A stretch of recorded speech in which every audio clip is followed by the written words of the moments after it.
back to the Daily Grind. Thanks for checking out the channel. Make sure to hit subscribe if you're new and hit thumbs up if you're not a baby back pickle biting bitch boy, cause you know what time it is. It's full time. MMA. Move over Conor McGregor. It's looking like the UFC has taken a liking to their new potential golden boy Darren Till.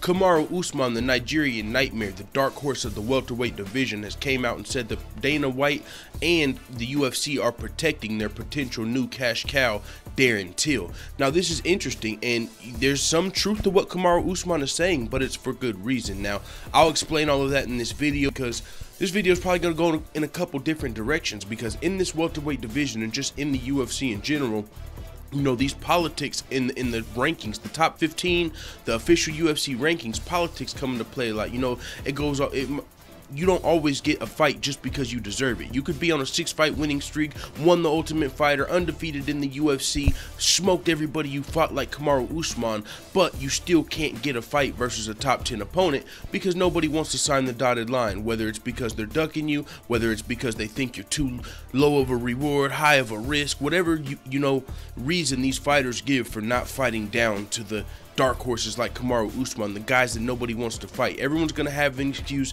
and no, these fighters aren't scared of Kamaru Usman, of course. If you put them in the cage with Kamaru Usman, of course they're going to fight, and they're not having nightmares about this dude, but would they rather fight somebody else? Fuck yeah. So with that being said, I don't think these fighters are scared. I just think, you know, they get to duck in a little bit, duck in the fade, and with that being said, there's in the top 10 of the welterweight division, it's fair to say, man, maybe 8 of them are fucking ducking the fade with Kamaru Usman. That's just the type of dude he is. Nobody wants to fight.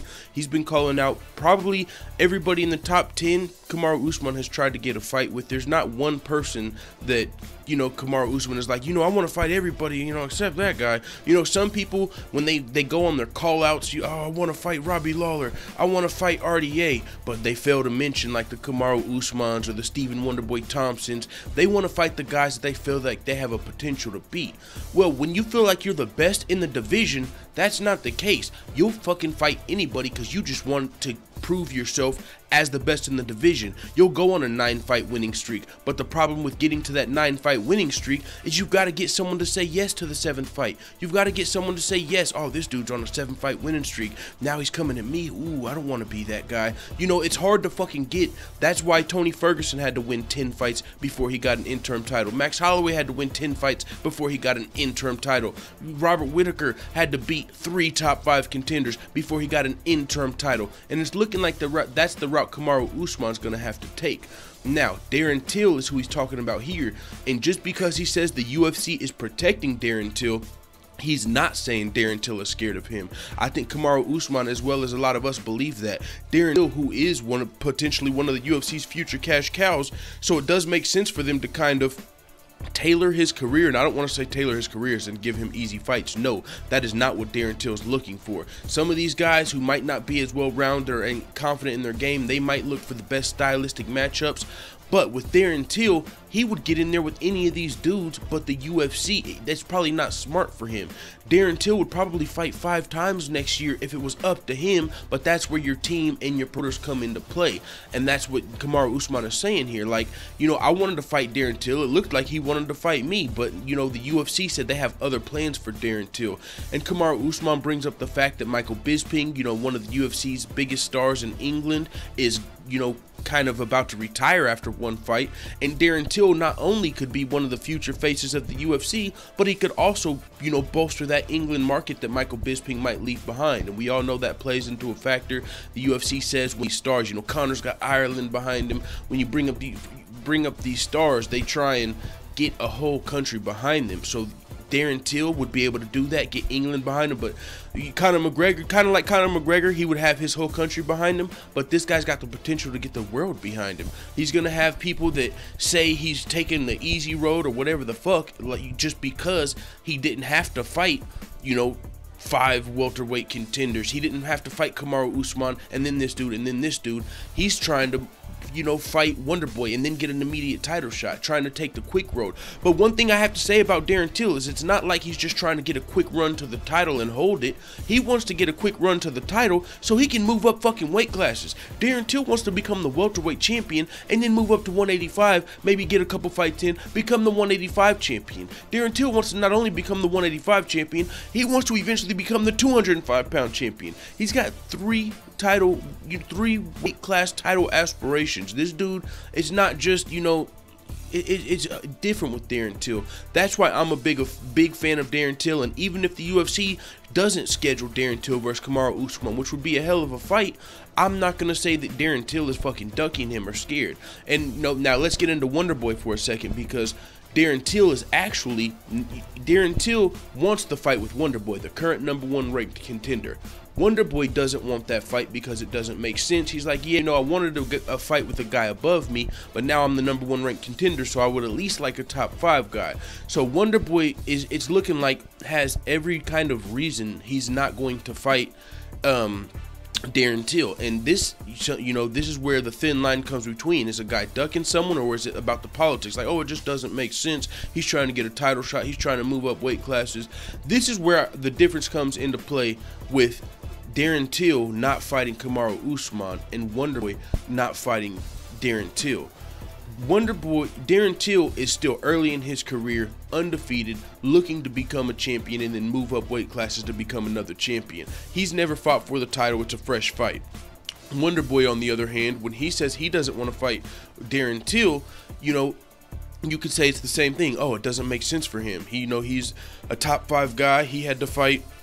And Wonderboy has, I'm going to do a video on this separately, Wonderboy has came out and explained why he doesn't want to fight until, because the pressure was really starting to get put on Wonderboy, because the first reason that his team gave for not wanting to fight Darren Till is, look, we've got hand injuries, and plus, we want to fight up in the rankings. We're trying to fight, get to the title shot, and that wouldn't make sense for us. Well, after Robbie Lawler lost, Wonderboy was put to the #1 spot in the rankings, and it goes to show it doesn't matter if you're #1 in the rankings, because you're not going to be fighting Tyron Woodley again. So with that being said, that's not the case for Darren Till. If he was to beat Wonderboy, he would be probably getting a title shot. If Wonderboy were to beat anybody, RDA, Wonderboy wants to fight with RDA. That seems who he's got his sights set on.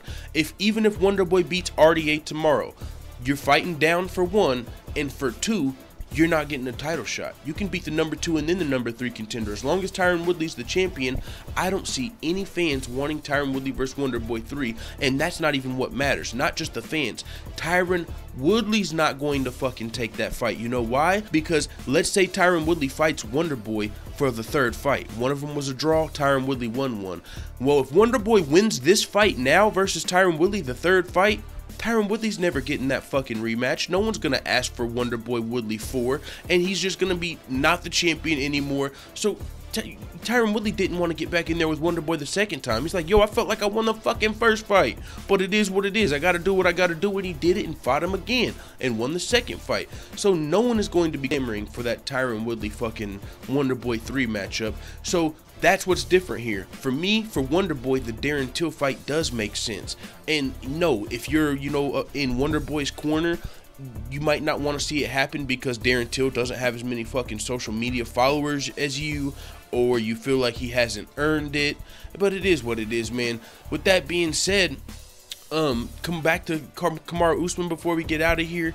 Kamaru Usman has said that the UFC is protecting Darren Till, and I'll say there's a little bit of truth to that, but it is for good reason. Darren Till has a lot of potential in this game, and would it make sense if you see that you've got a potential future face of your organization, would it make sense to then start throwing that guy? Okay, now that we know you have potential to be a star, here, fight Kamaru Usman, and then I tell you what, after that, we're still not going to give you a title fight. Here, how about you fight the #7 guy? No, if you see a guy that's got this much fucking potential, it's time to start maybe getting him opportunities, planning this kid's future.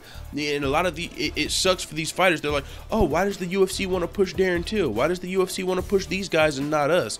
Because this guy's got that potential. They've seen something in this guy, whether it's because he's got the England market, whether it's because he's 16-0 undefeated. For whatever reason, the UFC UFC sees something in him, so it makes sense for them to kind of, and I don't want to say protect as in save him, because Darren Till's got a good chance versus any welterweight on the fucking planet, including Kamaru, Usman, or Wonder Boy. But at the same time, it does make sense for them to start trying to fucking take this guy to the moon, you know, get him a title shot, and then maybe a title shot in another division. Everyone can't get that opportunity. You know, Tyron Woodley can't just say, you know what, I'm going up and fighting for another title just because I want to. I'm fighting Bisping tomorrow. It's a two-way fucking street, you know what I'm saying? But I've said enough on this video, a lot of rambling. First video of the day, it is what it is, though. Thanks for listening. I got more shit to get to. It is what it is, man. Let the full-time family know what you tell me in the comments. I'm out. Actually, real quick, I gotta give a huge shout out and a big thank you to Tommy Bones and Loke Dang. Both came through with the hot $10 dono. Much appreciated, good sirs. It is what it is. Thank you very much. Let the full-time family know what you tell me in the comments. I'm out. Da